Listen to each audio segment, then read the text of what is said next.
प्रभु यीशु के सामर्थ्य नाम में आप सबको जय मसीह की। परमेश्वर का धन्यवाद हो आज के दिन के लिए। आइए इस समय हम अपना ध्यान परमेश्वर के वचन की ओर लेकर जाएं। मेरे साथ प्रभु के वचन को निकालिएगा। भजन संहिता अध्याय 13 और उसके एक पद को पढ़ेंगे। यहाँ लिखा है, हे परमेश्वर, कब तक क्या तू सदैव मुझे भूला रहेगा? तू कब तक अपना मुखड़ा मुझसे छिपाए रहेगा? Praise the Lord, hallelujah. प्रभु के लोगों, दाऊद का ये भजन है, परमेश्वर के दास का ये भजन है। और ऐसा अगर शीर्षक देखें तो लिखा है, संकट के समय सहायता पाने के लिए दाऊद प्रार्थना करता है कि परमेश्वर तो कब तक मुझे भूला रहेगा। 9 साल दाऊद अपने जीवन के 9 साल जंगल में यहाँ वहाँ भटकता रहा। वो शाऊल से वो डर के छिप के यहाँ वहाँ भटकता रहता। 9 साल मायने रखता है कि आपका शत्रु 9 साल आपका पीछा करे, और आपका शत्रु जबकि राजा है, वो कुछ भी आपके साथ कर सकता है, और आप एक साधारण भेड़ के चरवाहा हैं। सोचिए, साधारण व्यक्ति जो भेड़ों का चरवाहा है और दुश्मनी राजा से। Praise the Lord, hallelujah. परमेश्वर के लोगों, दाऊद कहता है, अगर आप इसके 1 और 2 और दूसरे पद को ही पढ़ें तो यहाँ पर लिखा है, मैं कब तक अपने मन ही मन में युक्तियाँ करता रहूं और दिन भर अपने हृदय में दुखित रहा करूं? कब तक मेरा शत्रु मुझ पर प्रबल रहेगा? बहुत लंबे समय तक जब कठिनाई रहती है, हमारे जीवन में तकलीफ रहता है, बहुत लंबे समय तक जब हमारे जीवन पीड़ा, परेशानी, परीक्षाएं आती है, हमारा साहस, हमारा हिम्मत मानो टूट जाता है, मनोबल खत्म हो जाता है। हम ऐसा चाहते हैं जैसे आजकल वो क्विक फिक्स आता है, बस 2 बूंद लगाया, तुरंत चिपक गया, तुरंत सब कुछ हो गया।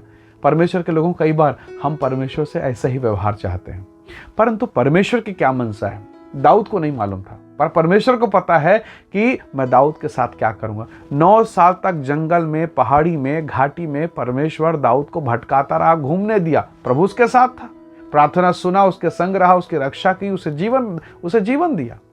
कई प्रकार के तकलीफ उसके जीवन में आई। क्यों? क्योंकि आगे चलकर यही दाऊद, यही भेड़ बकरियों का चराने वाला एक दिन परमेश्वर की प्रजा इस्राएल की चरवाही करेगा, उसकी अगवानी करेगा। Praise the Lord. परमेश्वर के लोगों, कई बार दाऊद ये सोचा होगा कि मुझे क्या हो गया था। आप जानते हैं, परमेश्वर के दास का, दाऊद का अभिषेक किया, शमूएल ने उसका अभिषेक किया, और उस दिन से लेके परमेश्वर का आत्मा दाऊद पर बल से उतरता था। जब शाऊल को दुष्ट आत्मा पकड़ा तो यही दाऊद जाकर तारदार बाजों को बजाता, और जब ये बजाता था दुष्ट आत्मा निकल के भाग जाते थे। आज दाऊद सोच रहा होगा, क्यों मैंने दुष्ट आत्मा को निकाला? जब से दुष्ट आत्मा निकाला हूं, ये आदमी मेरे पीछे पड़ गया, मेरे प्राण का प्यासा हो गया।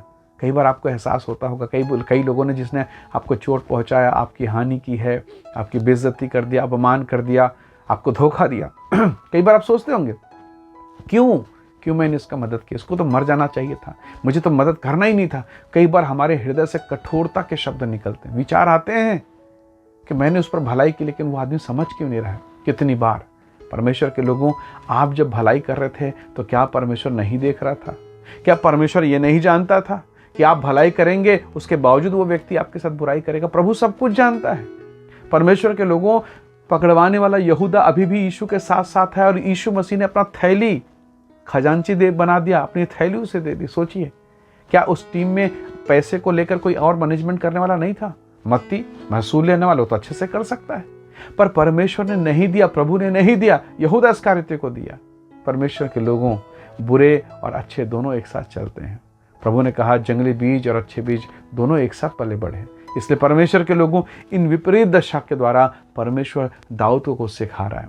आज आप बहुत बार विपरीत दशाओं से होकर गुजरते हैं। कई लोगों ने आपके साथ गलत किया, आपका अहित किया, नुकसान किया। आप प्रार्थना करते करते रो रहे हैं, थक गए हैं, पर ऐसा लगता है कि कोई उम्मीद नहीं है, कुछ हो नहीं पा रहा प्रभु। और कभी कभी ऐसा लगता है कि परमेश्वर आप हैं कहाँ? आप मेरी सुन भी रहे हैं कि नहीं? क्योंकि मेरे शत्रु मुझ पर चढ़ाई कर रहे हैं। परमेश्वर के लोगों, इसी अवस्था से प्रभु का दास गुजरा। वो दिन में 7 बार स्तुति करता था, उपवास कर करके चर्बियां सूख गई है। राजा का अभिषेक हुआ है, परमेश्वर का राजा बनने के लिए, इस्राएल का राजा बनने के लिए उसका अभिषेक किया गया। अभिषेक के बाद प्रॉब्लम में पड़ गया। तो कई बार लगेगा कि मैं तो बिना अभिषेक के अच्छा था, सेवा नहीं करता था तो ठीक था, प्रभु में नहीं था तो ही ठीक था। पर परमेश्वर के लोगों, प्रभु ने कहा है, सकरा है वो मार्ग जो जीवन को पहुंचाता है, और थोड़े लोग उसे पाते हैं। अब आपको निर्णय लेना है कि सकरे मार्ग में जीवन की तरफ जाना है, या पीछे मुड़कर चौड़े मार्ग में विनाश को जाना है।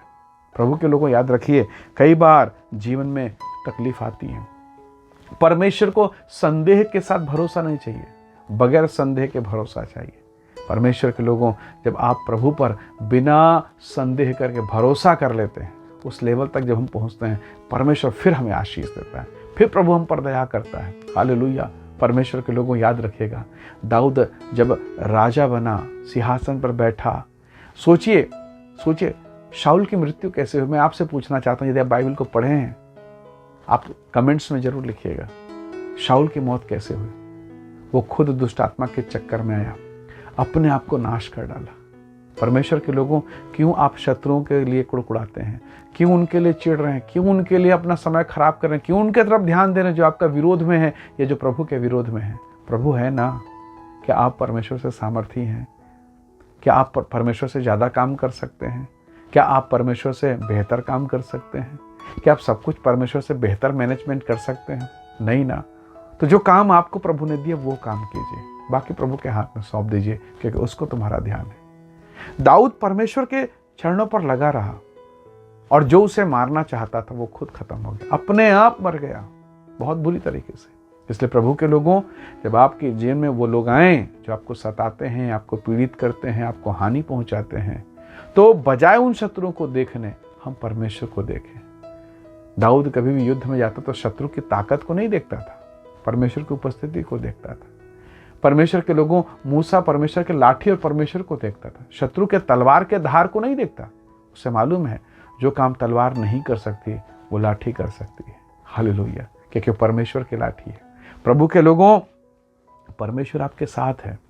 विपरीत दशा में, कठिन दशा में प्रभु से प्रार्थना कीजिए, परमेश्वर आपकी सहायता करेगा और आपको एक दिन उठाकर चट्टान पर खड़ा करेगा, और तब आप कहेंगे कि सच में मेरा परमेश्वर महान है। उन शत्रुओं की दशा को देखकर आप मुंह के बल गिर के कहेंगे, सच में मेरा परमेश्वर महान है। जब आपका शत्रु गिरे, आनंदित मत होना, प्रार्थना करना ताकि वो भी परमेश्वर के प्रेम को समझ सके। प्रभु के लोगों, हो सकता है आपका बिजनेस में, आपके फैमिली लाइफ में, शादीशुदा ज़िंदगी में, बच्चों को लेकर नाना प्रकार की तकलीफ़ें हो सकती है और ये परिस्थिति आपको सता रही है।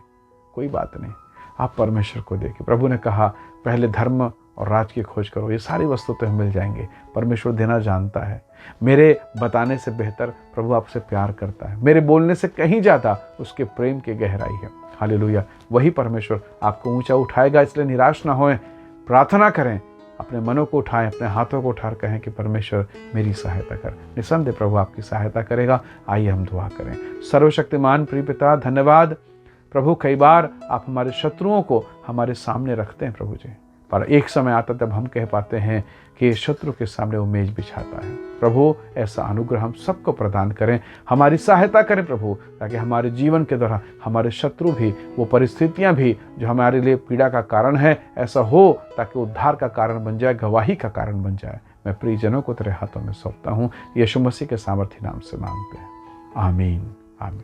प्रभु आप सबको बहुत ऐसे आशीष से, बहुत धन्यवाद। जय मसीह की। Praise the Lord.